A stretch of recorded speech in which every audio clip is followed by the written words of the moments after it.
Let me just get, all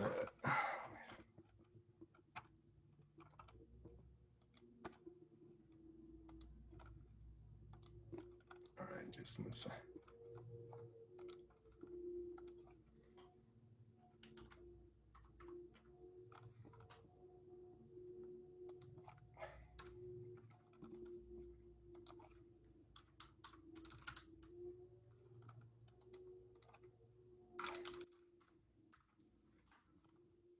Okay.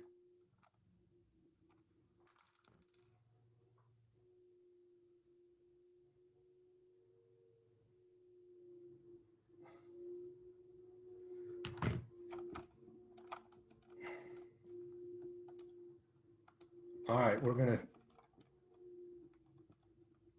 gonna start now. Okay, can you guys hear me? Can I get a thumbs up if you can hear me? All right, good, good, good. Welcome everybody. This is our Thursday, August 27th session, and I have to say, I'm sorry it's ending. So this has been great so far. So thank you guys so much for your participation. It's been incredible. Last Tuesday was an amazing session in terms of the interaction, given that we're online with each other. It was the first time I actually felt like we were almost in a classroom talking with each other, actually, with each other. So what we're going to do today is, well, let me start with a couple things. Let me start with some housekeeping stuff that I like to start with. If you guys haven't signed up for the post-program questionnaire and our small group, cohort group, please, I sent the email out last night. I sent it out again this morning. Please figure out a time that works for you. Some of the times are gone. So give me three choices and then we'll figure it out. We're starting those tomorrow. We have to finish those. And once we finish the cohort, the small group participation Zooms, then we'll have completed our program. So please do that. So Kaylin, you want to take over now? You're going to start today. Hi guys, we missed you. So today we have a very lovely woman speaking. She is the special agent in charge of the New Jersey division. He's in Gibson. Round of applause. No need. All right, ready to take it away? Well, first of all, I am beyond excited to be here. I've heard nothing but amazing things about you all. And I wish I could have been on sooner to hear all the amazing conversations you guys were having.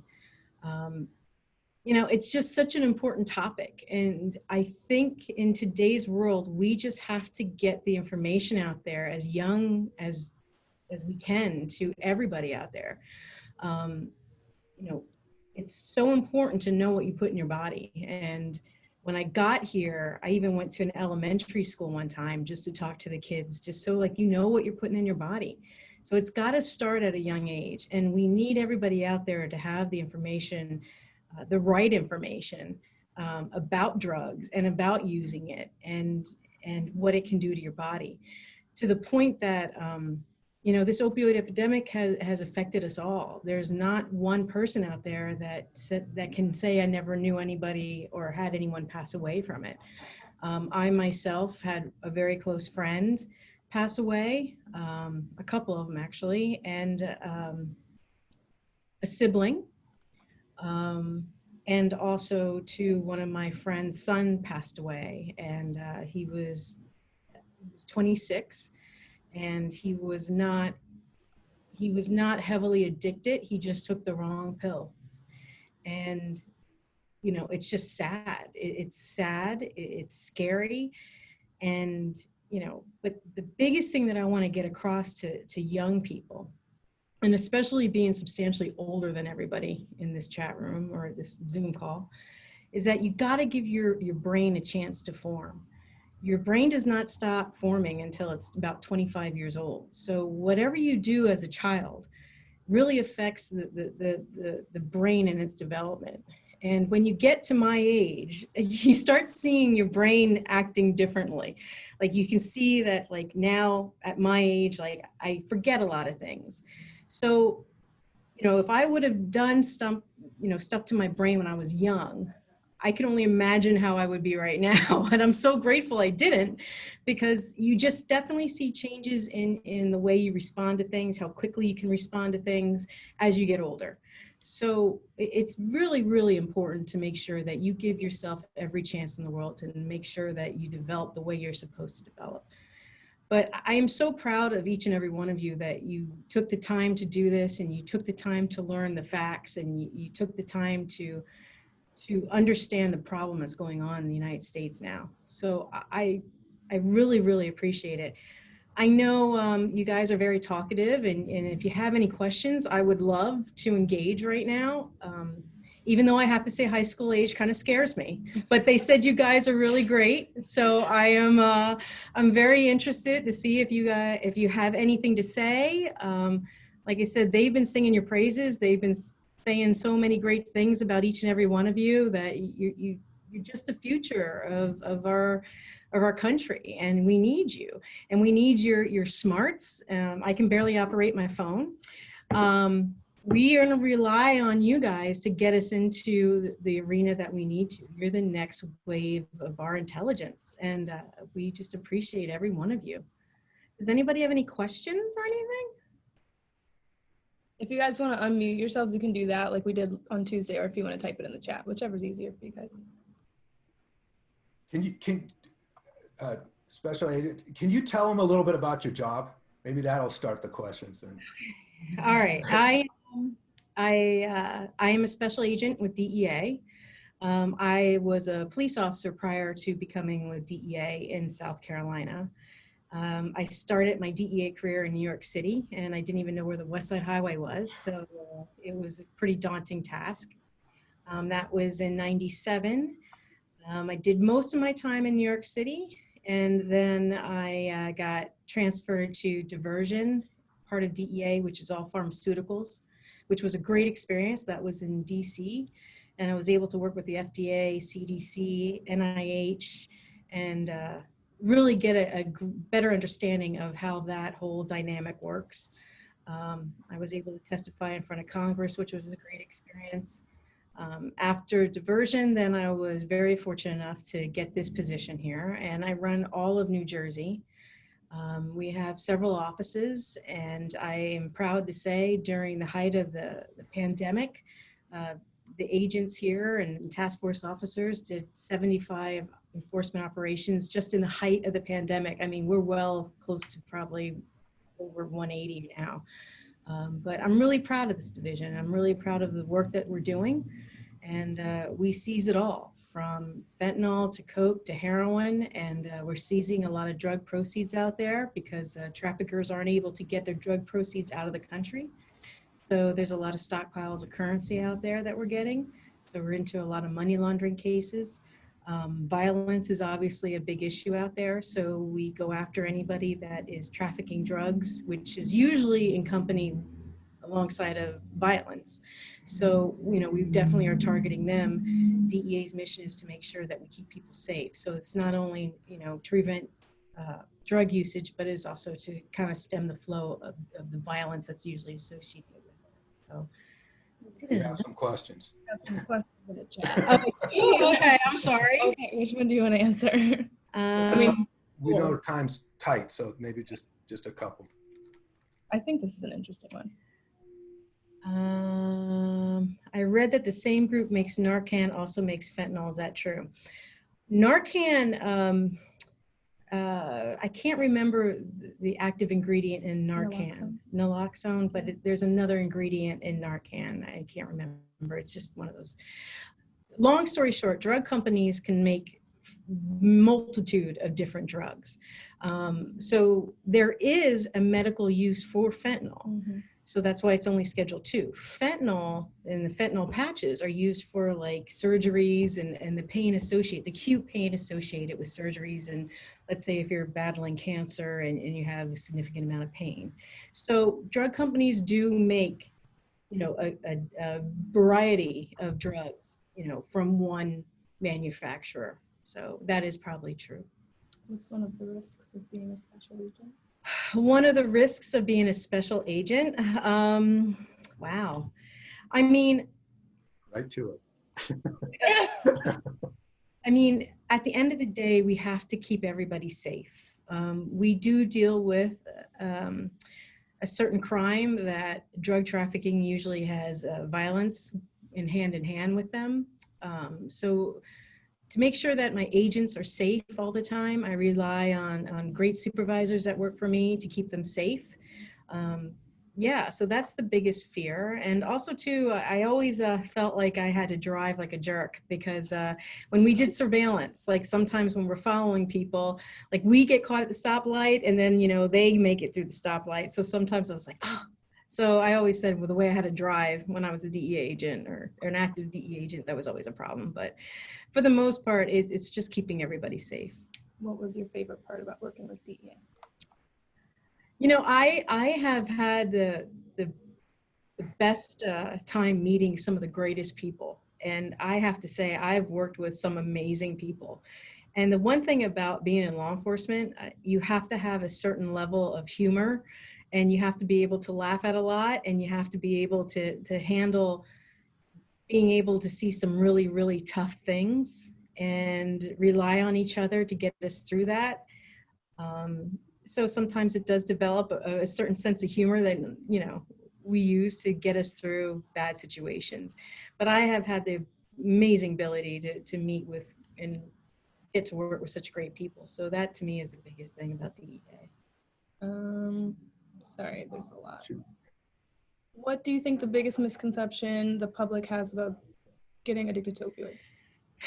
That you have to be in the throes of addiction, that you have to be having a serious addiction in order to die. And as my friend's son is evidence of that, it took the wrong pill.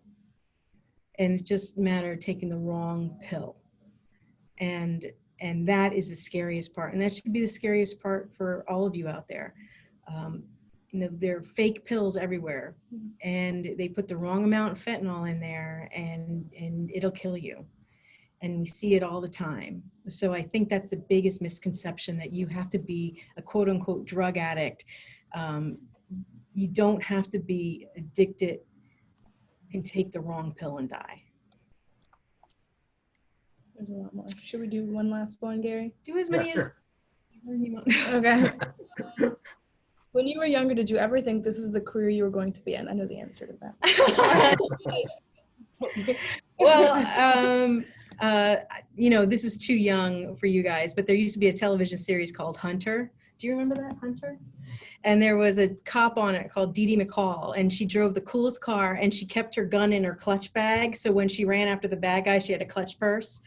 So my sister, because I watched the show all the time, my sister was like, "Who do you think you are, Dee Dee McCall?" And I was like, "Well, I want to be." So, you know, I learned from an early age that like being in law enforcement, being a cop was something that I really wanted to do.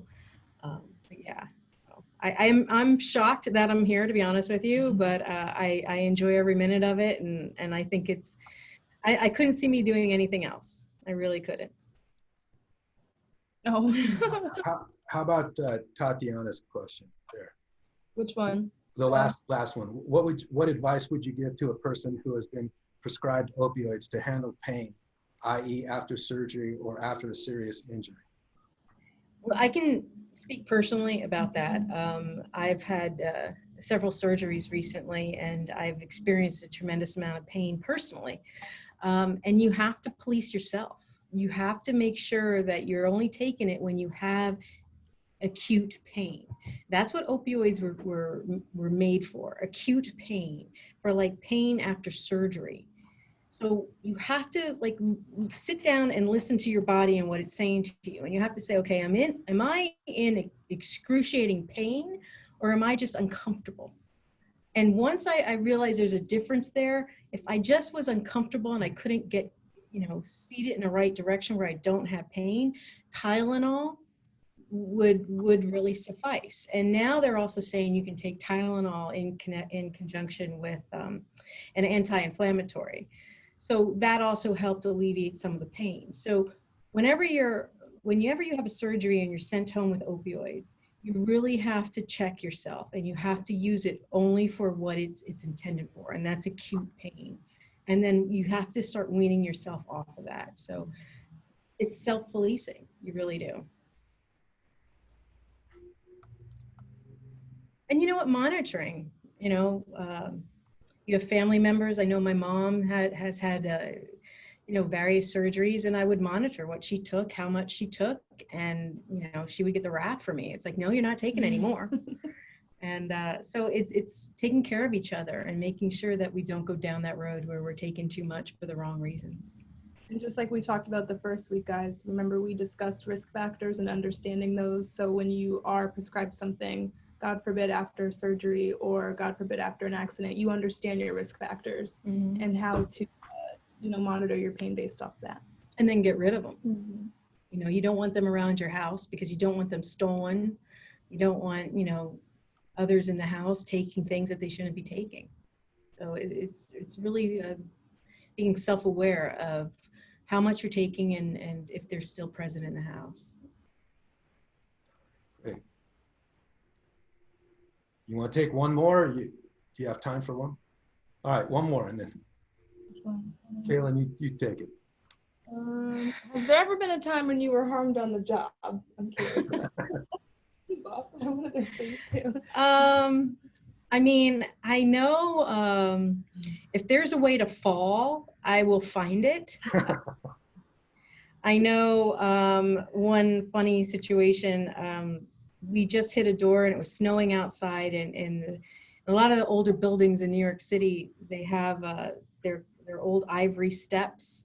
So they're formed over the years. They're really, really slippery. And one of my guys fell down, and I was like, everybody, just watch what you're doing. I don't want anyone falling. And no sooner I said that, I flew down the steps. So it's really, I haven't been harmed in a fight, I don't think, or any of that nature. It's just a matter of me trying to stay on my own 2 feet and not falling. Like if I'm chasing after somebody, I think my first foot chase when I was a cop, I fell in a ditch. It's, and you got to laugh at it, but yeah, so I think that's the extent of my injuries. I don't think I got injured arresting anybody per se. So great. Well, thank you so much for coming in and talking with the students, and thanks for your support doing a very innovative program in the middle of COVID, in the middle of the plague. Well, I thank everybody on this call. You guys are our future, and we look forward to interacting with you.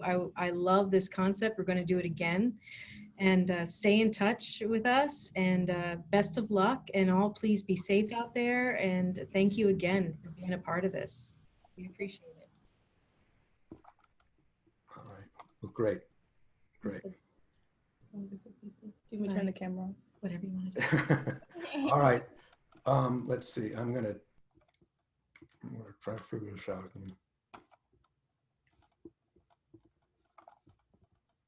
Just a second, guys.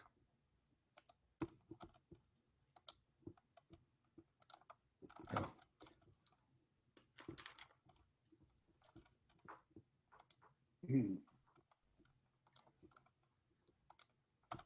All right. Can you guys see this? What do you see? No, I'm good. Must know, scary. The 3 must knows. Okay, can somebody read those for me, please? What is What it? is an opioid?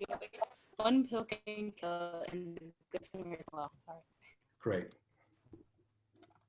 Good. Now I'm going to try. Can you see number 2? You see new slide? Yeah. What is an opioid? Yongo, can you do this again for me, please? Sure. Class of drug including both legal prescription pain medications and illegal drugs, can cause both physical and psychological dependence. Examples: prescription of legal pain medications, natural opioids, morphine, codeine, semi-synthetic opioids, oxycodone, oxymorphone, yeah. Okay. I just skip to synthetic opioids, fentanyl, and then illegal drugs, heroin. All right. So basically what I wanted you guys to remember is opioids are both legal and illegal drugs. The illegal one is heroin. The other drugs are are legal, that are constructed. All right. Opioids are not stronger versions of over-the-counter pain relievers. They are pain relievers prescribed by doctors. We're just going through this real fast. The last time we're going to do this. How do they work? They attach to your receptors in your brain. They release signals in your brain to mask pain, and they boost feelings of pleasure. They make you feel good. We talked about the chemical structure, right? Oxycodone is very similar to heroin, which is similar to morphine. So it's all the same, guys. It's all the same. Heroin is the same as morphine is the same as oxycodone. And remember, you can get hooked in as little as 3 to 5 days. So what am I telling you? Be careful. Be careful. Okay, now we got one more. Yango, you're on there. Let's see. Okay, got another. Sorry, guys, I'm trying to figure this out still.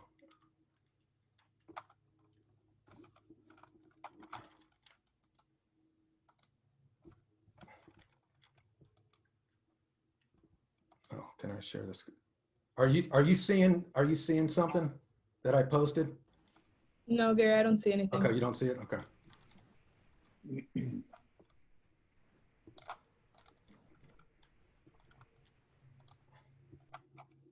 Can you see it now?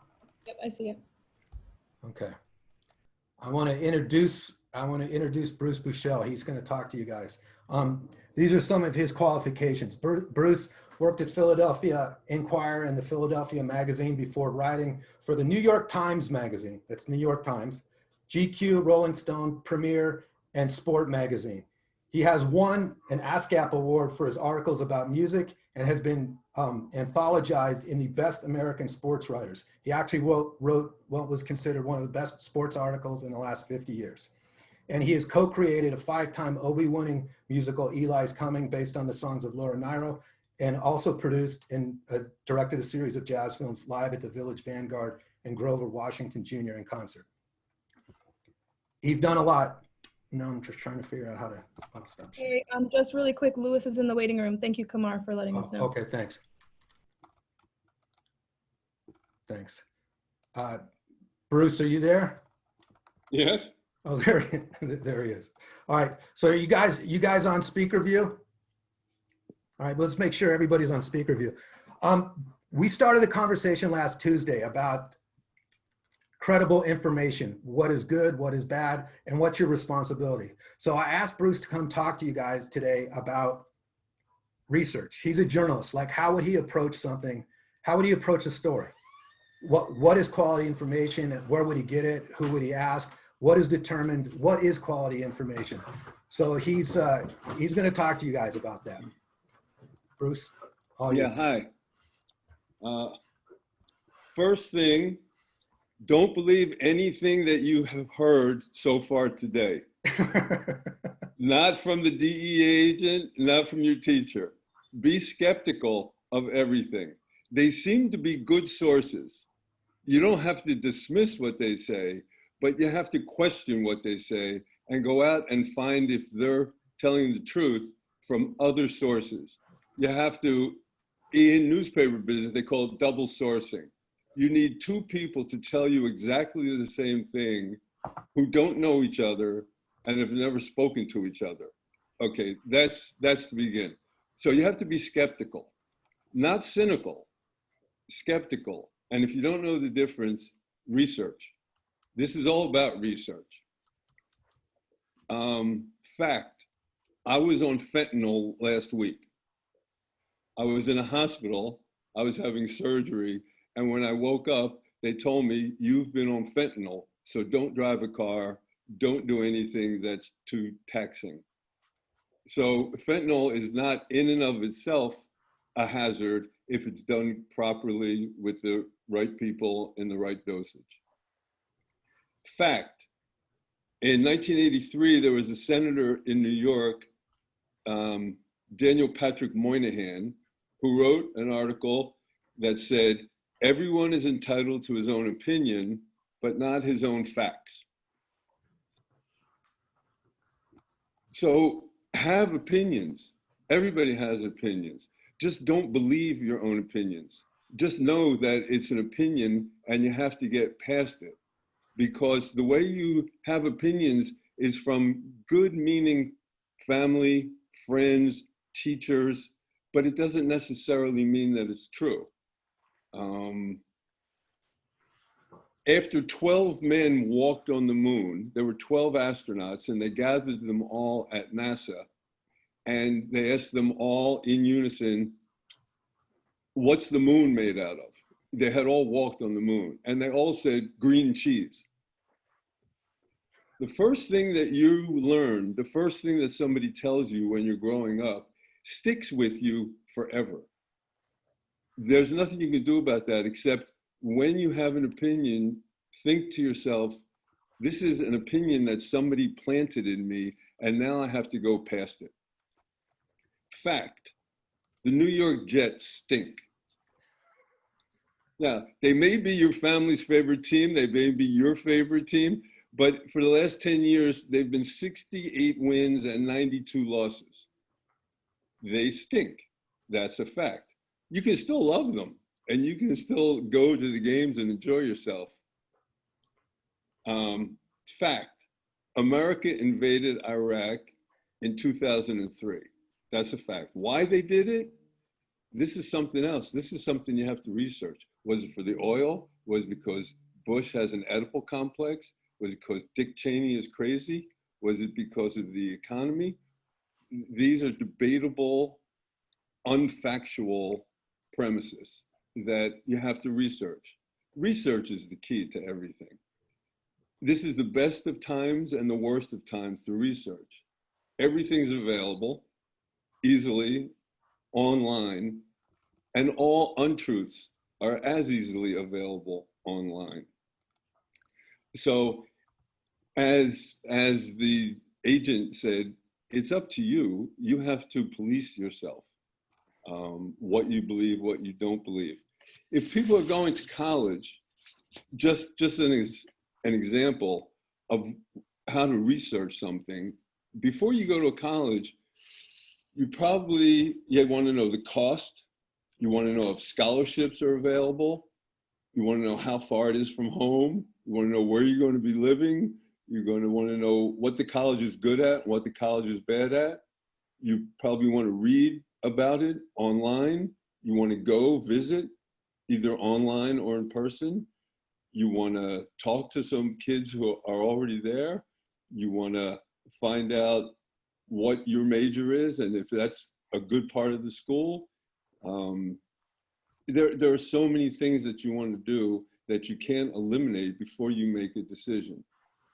And going back to the opinions, the biases people have, I have friends whose daughter went to college last year, and they did all the research, and they had a college counselor, and their daughter, Melissa, decided to go to Trinity College. And the parents said to me, we're totally against this. We don't want her going to a Catholic school. And I said, what school you want her to go to? And they said, Georgetown. Well, I don't know if anybody knows this. Georgetown is the Catholic school, and Trinity is a liberal arts school that has nothing to do with religion.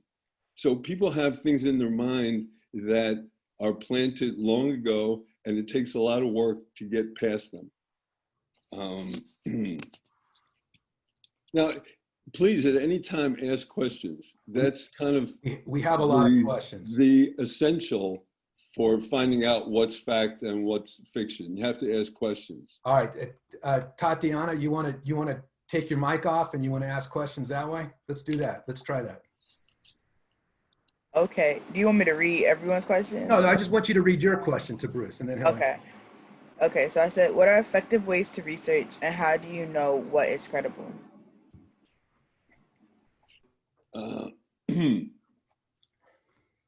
You have to read a lot, and you have to read as many things as you can, and you have to read the opposite of what the original thought is.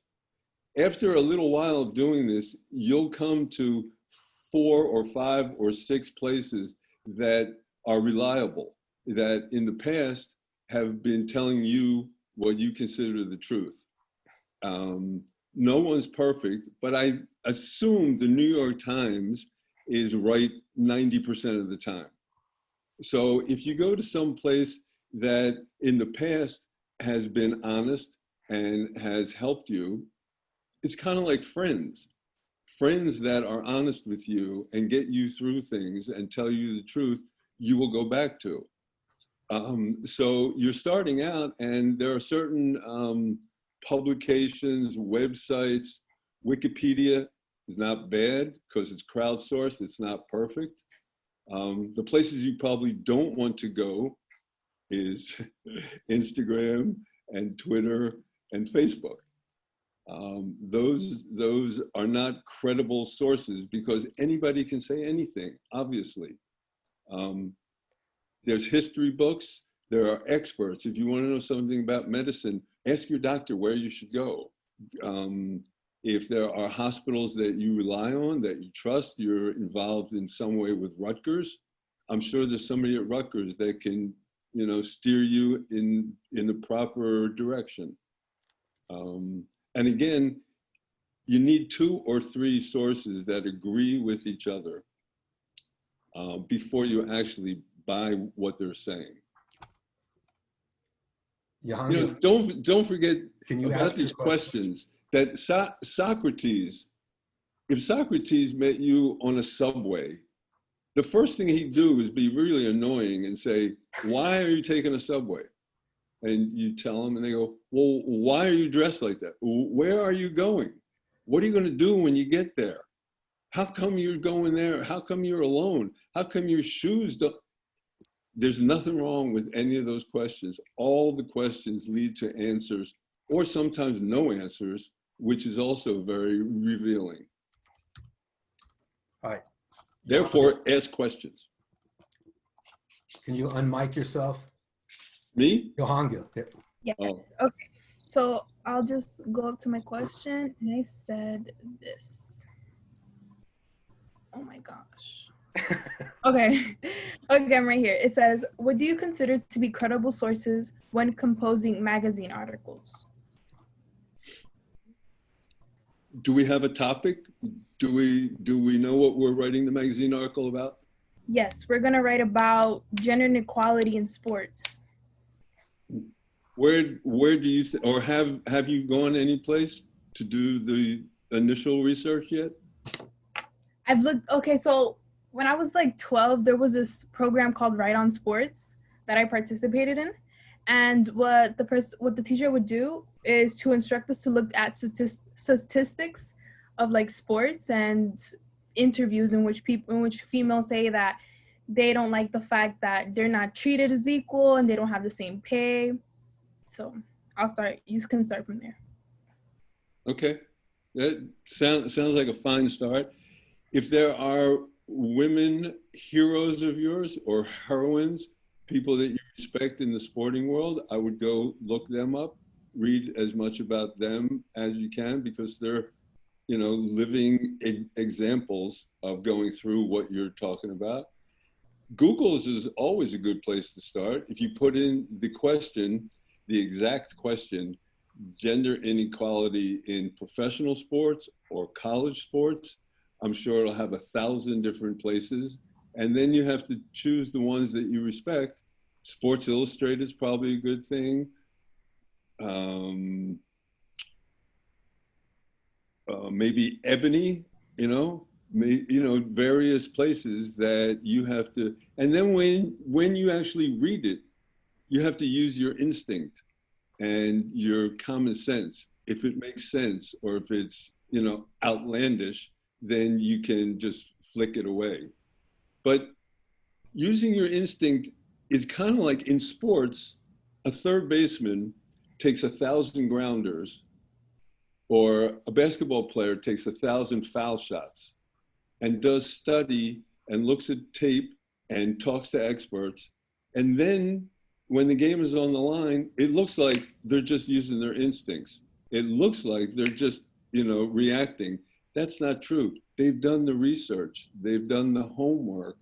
And then when the moment comes to make a decision, is this real or not real, you have a whole lot of history behind you to make that snap decision, which is not really a snap decision. Mm-hmm. You mentioned that when looking for credible sources, you should avoid social media, such as Twitter, Facebook, Instagram. My question is, there's moments, for instance, Trump, our president, he uses Twitter as a source to convey his messages. So wouldn't that be a primary source when mentioning a resource or writing an article about what he said? I'm sorry if there was a miscommunication. I didn't say don't go to those places. Everybody goes to those places. I was saying don't rely on them as a credible source. Okay. You can go to see what everybody's talking about. You can go to see what he thinks or what she thinks or what that president thinks. But it doesn't mean that what they think is true. It just means that's what they're thinking or that's what they're tweeting at that moment. And it may be interesting enough to go research, you know, to take that quote and stick it in Google and see what everybody else has to say about it.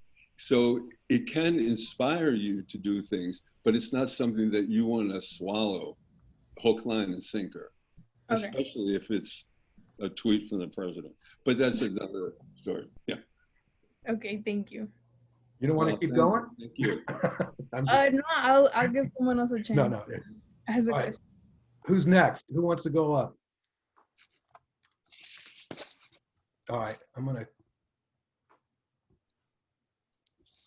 right, are you there? Can you ask Bruce the question that you typed at 2:31? Can you hear me? Yeah. Okay. So my question is, has someone ever tried to persuade you to publish an article that you were skeptical about? Well, first, are you assuming that I wrote an article that I was skeptical about or take an assignment that I was skeptical about? Take an assignment that you were skeptical about. Yeah, I've been asked to do that, and I will go out and research it before I come to a conclusion that I don't want to do it. I mean, because I too have my own prejudices and my own beliefs that may or may not be correct. So I want to go out and find out as much as I can to get as close to the truth as I can get.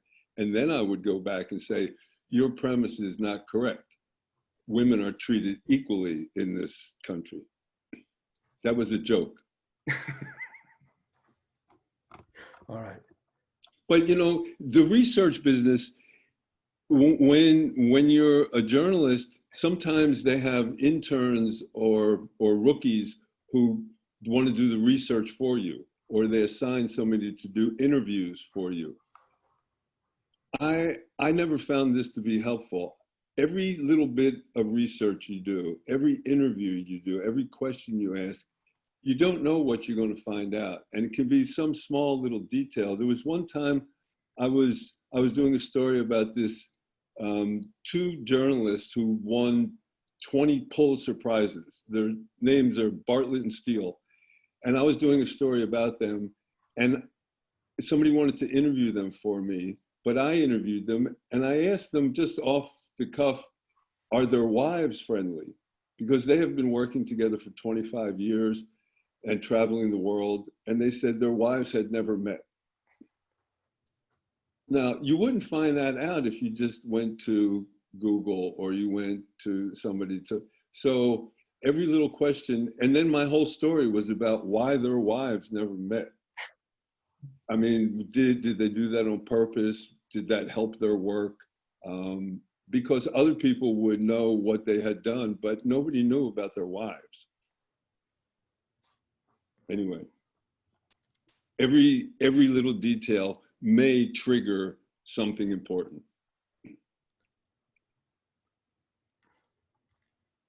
All right, I'm just going well, okay, I have a question for you. That's my question. Yeah. Why do you think I asked you to come talk to the students today?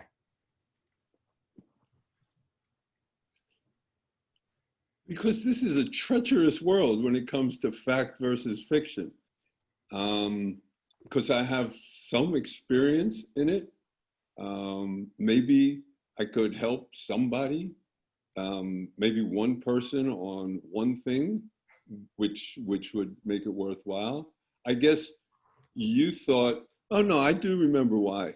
Because I was going through a medical issue a couple years ago, and I told you that after reading every website I could, I narrowed it down to 4 places that I trusted. And these were the only 4 places that I would go visit when I had a question about anything medical. And I guess that sounded reasonable, because you can't read everything with every question. So when it comes to medicine, I have 4 places.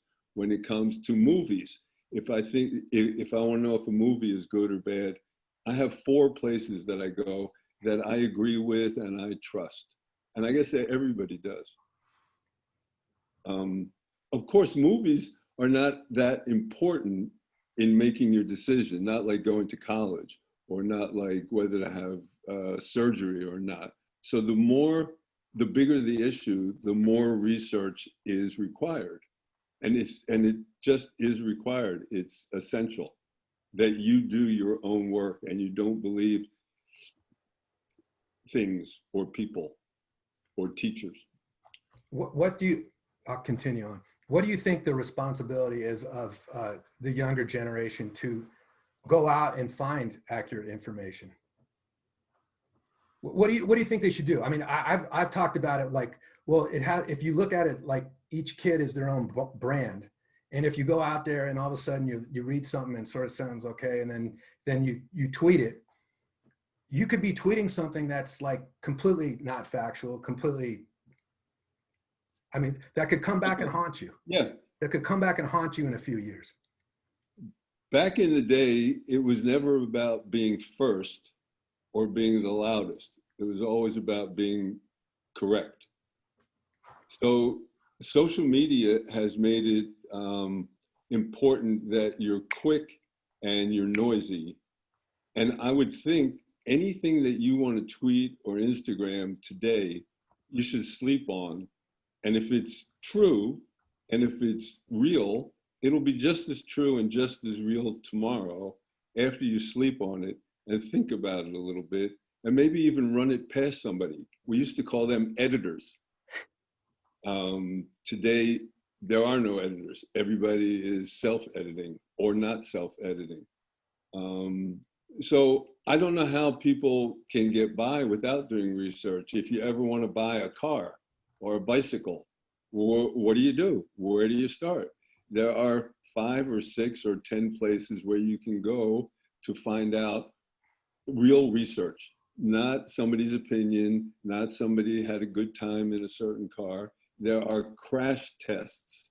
The government does economy tests. So you have to have some facts, or else you're really at the mercy of other people's opinions, which is not where you want to be. Amber, can you ask your question? I see your hands up. I'm gonna unmute you. Amber, you there? Oh.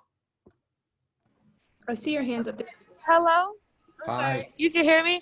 Yeah, I want to change my question.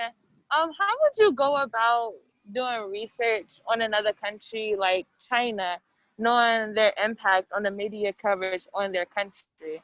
Interesting. Like, Yeah. China has a big power on the coverage on their country, very only positive. So how would you go about researching the negatives on their country?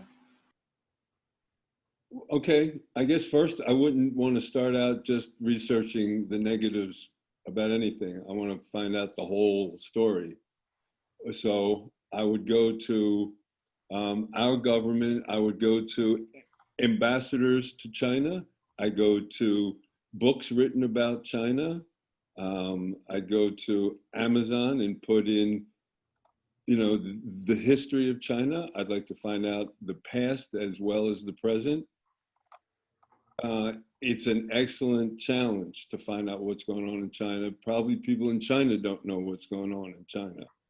But it's not really that much different than trying to find out about anything else. How would you find out about Utah? There are records, there are state records, there are government records, there's historians who specialize in it. I can't name them. I don't think anybody can name them, but easy enough to find out. You go to Google and you top 10 books ever written about China, good Chinese movies, good Chinese restaurants. I don't know. I have a question. Is there a school newspaper? Yohangil? Yes. What? Yes. So Yes. for my school in Benedict's, it's called Benedict's News. So there is. And do you trust it? Is it good? Is it someplace that you would go as a dependable source? Well, depending on what, like you said, what's the topic? And depending on, let's say if I could use this as a source. So let's say I'm writing a research paper on the essence of the school. I could use that as a source, but then again, I have to be questionable. I have to question it. As I can interview people who wrote it and ask them, where did you get the information, or what inspired you to write in this way of somewhat being biased or more inclined to having a positive outlook on the question or the topic.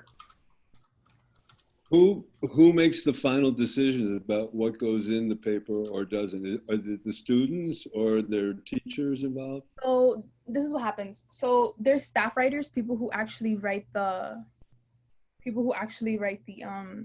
articles, and then there's an editor-in-chief.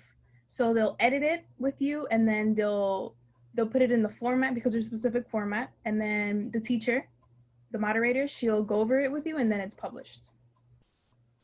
Uh-huh.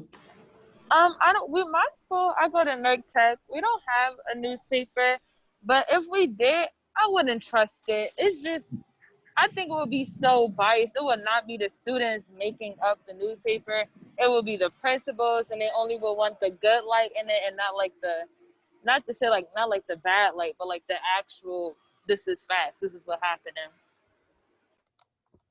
Well, does anybody go to a school that has a school newspaper that actually has printed controversial or negative things about the school, or is it all propaganda?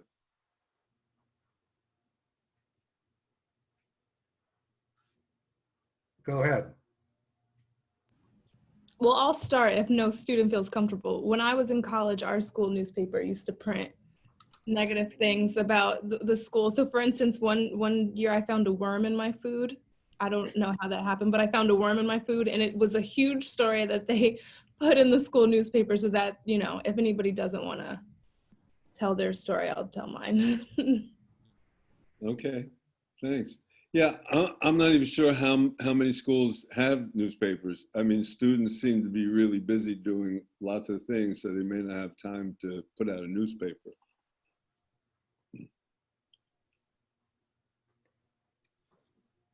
I'm just trying to, somebody asked, Chris, how do you go from journalism to writing a play? You sit your butt down in your chair and you start to type. There's, you do your homework first. You see plays, you read plays, you have something to say that you think fits in a play format, as opposed to a prose format or a song or whatever, happens to be your specialty. So you have to, and then you just sit down and you do it. It could take a year. It could take 2 years and come up dry. You have to be dedicated and you have to really want to do it. I think it's like most any other art form or craft. You have to put in the time and risk a lot of things, because you don't know how it's going to come out. Chris, you want to ask another question to Bruce, since you liked his answer? Yes, the answer was great. Yeah, another question. How do you feel about reputation and in your job as a journalist and playwright and all of that? How do you feel reputation? Like, how do you feel, like, how does it play a role in your job? That's Well, what I mean to ask. to be honest, I haven't heard anything about you, so you don't have to worry about your rep. You know what I mean? I'm not sure exactly what the question means. What do I think about the reputation of other people? No, of yourself. Like, do you feel like if someone says something bad about you, do you automatically argue with them and be like, oh, well, that's not true. I did this, this, and this. So do The you first think, thing I do is hire a guy named Tony with a baseball bat to go find them in the middle of the night. Then we can have a conversation. No, no, no.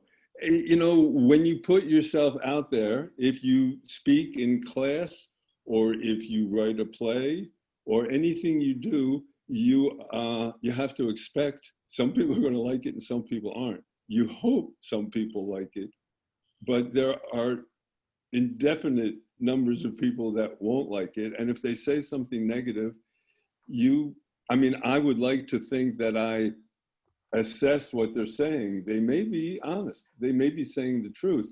And I have to weigh what they're saying. I have to do my own research about my own self. Maybe what they're saying, maybe they're saying I talk too much, which may be true, which I think is what Kamar thinks. Willow, can you ask your question, please?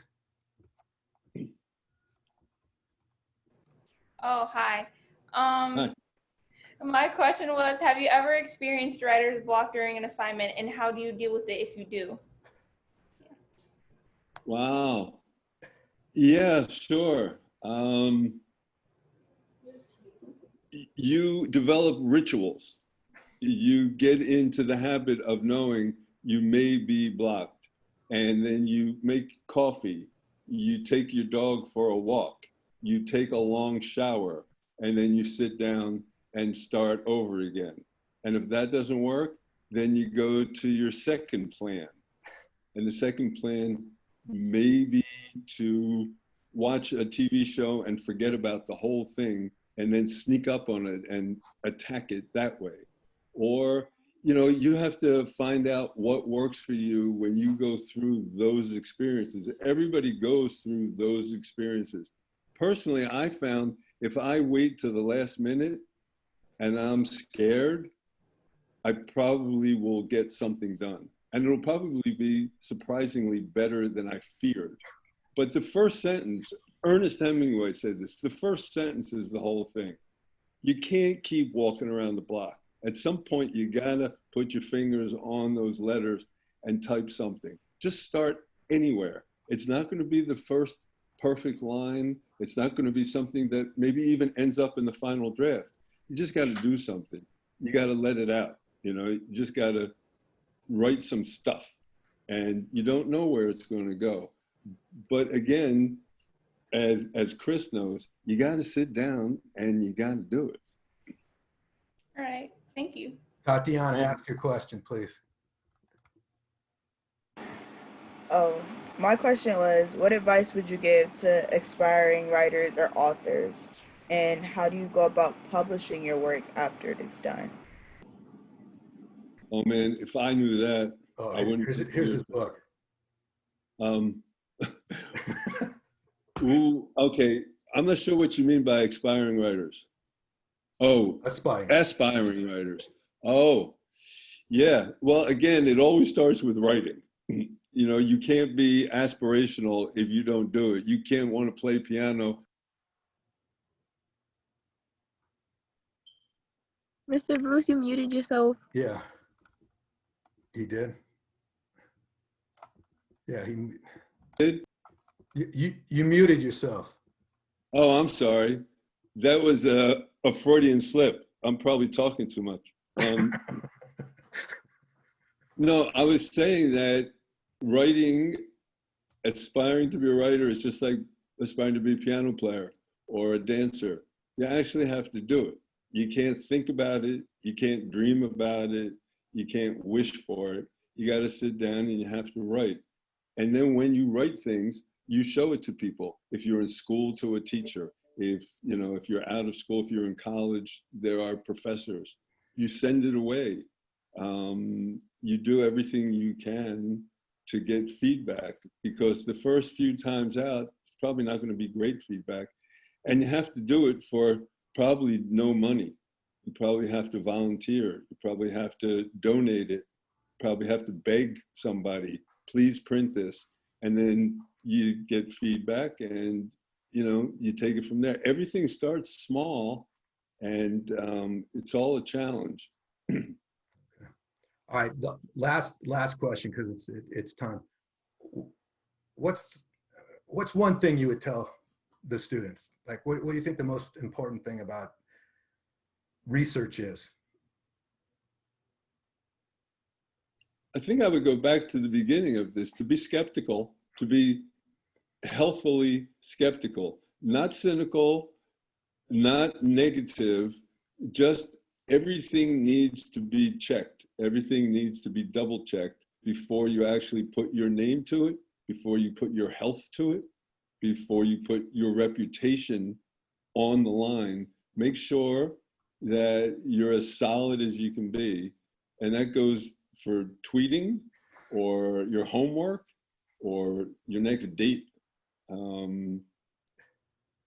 Be skeptical, not cynical. And again, if you don't know the difference, Google. All right, Bruce, thank you very much. Thank you very much. Nice seeing everybody. Just or not seeing. Just a personal, if I have something important to send out, I actually send it to Bruce if he has time to read it. I don't always like what he has to say when I get it back from him, but I respect it. I respect it. And I know after he reads something, it's better. And so that has to do with getting it out there and exposing yourself a little bit, being comfortable, being uncomfortable. So Bruce, thank you very much. Can we get everybody, I want to like take a picture of this. Can I get everybody waving and like all this thumbs up and all that? We got that? Okay, there we go. There we go. All right. All right, guys. Kaylin, you want to get in on this too? This is, we're going to close the show with you guys. It's 3 o'clock on Thursday, August 27th. I want to thank you guys personally for this wonderful experience doing this. This was an idea. It was an idea about what can we do during this pandemic? Like, how can we get information out there that's so important to high school students? And like Bruce said, we just started doing it. We tried it, and we started synthesizing it, and then we came up with this program. And it's been an honor to work with everybody. The feedback that we've gotten, the questions that were asked, it's been a very good 3 weeks for me. So I want to thank you guys for that. Kaylin, you want to say something with that?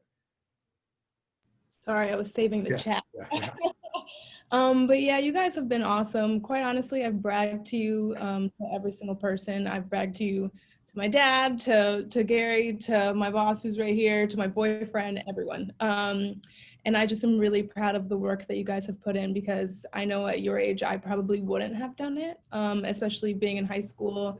The end of summer, you have other things that you probably, rather spend your time on. So for you guys to spend your time working on something so important just really means a lot to us, because we need you. You guys don't need us. We needed you in this. And there aren't enough thank yous that I could say in the world. I can't say it enough times. So I really do appreciate you guys. This has been a good, I want to say a first chapter. I mean, we haven't actually closed the chapter yet. We still have to do our individual interviews and do our cohort, our small group, like there's almost like a brainstorming activity. So we do have a couple things to finish up, but I just want to offer this up.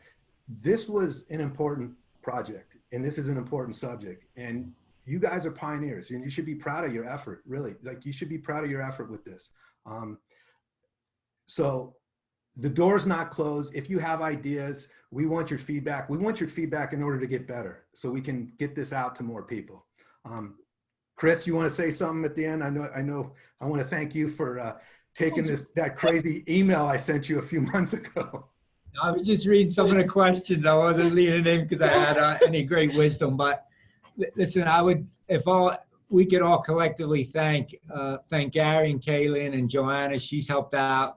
But I think if we could just give them the air clap too. This is a very important thing that we've been working on. Thank you. Good job. But listen, we're really looking to scale this, right? This is a focus group to really look at what's working, what's not working. And your input is just completely needed, vital, and critical to make this something even better. That we're learning, that we were talking earlier today, this program will evolve. It's flexible. How do we make it that has meaning to you? So again, thanks to the team here and the great effort in putting this together. But thanks to you, I hope you got a lot out of it. We collectively hope that was obviously the goal of this. So any other further input, and obviously with the outbound survey will be critical. So thank you again, and all the best moving forward. Yeah, and I want to echo what Chris says. This is not the end. This is the beginning. So like, if you guys have ideas, you see articles that you like, you see that we can get some information from, this is an open door. You got my email, just keep in touch. Keep in touch. You're the future, and and we're going to work with you to make it a little bit better. So that's, I guess that's the most important thing. And again, it's not a close, this is the end of a chapter, not the end of the book. So we want to thank everybody once again. And I guess that's it. So we'll see you guys. Thanks again. Bruce, thank you. And I put my email if you guys want it before everyone hangs up. Bye. All right. Kaylin, hang in there. Get right there. Bruce, you there? Oh, did he leave? Oh, I think he left. Gary? Yeah. So the email you said the update. So if we already gave you the individual times and the 2 choices for the small group, do we have to do the 2 again? Sorry, say that again. So you sent the email and said update resign times for individual. No, I updated it to show people that the ones that were gone, so they weren't asking me, so they had information about, like, don't ask for 10 a.m. tomorrow if somebody already chose it. Okay, because it says give us 3 choices for individual times. Yeah, well, that's because we don't have an online sign-up sheet with that. Okay, so So you're good. You sent me something, right? Didn't I send you a confirmation back already? Yeah, but I was just confirming. Hey, who's on here now? We've got, I just want to tell you guys, let's see, we've got a couple people left. How proud I am of you guys. I didn't really want to say it, but Bruce is actually one of the toughest guys I know. I send him stuff, he rips it apart. And you know what? I asked him 1 question, he asked me 4 back, and they're better. So I wanted you to talk to him, particularly since you're interested in, you're a newspaper editor and that kind of stuff. But that kind of process is really important, and we really do want your feedback. I mean, like Chris said, and Kaylin, this is not we're not just saying this. This is true, because we all have to work together in order to tackle this awful thing.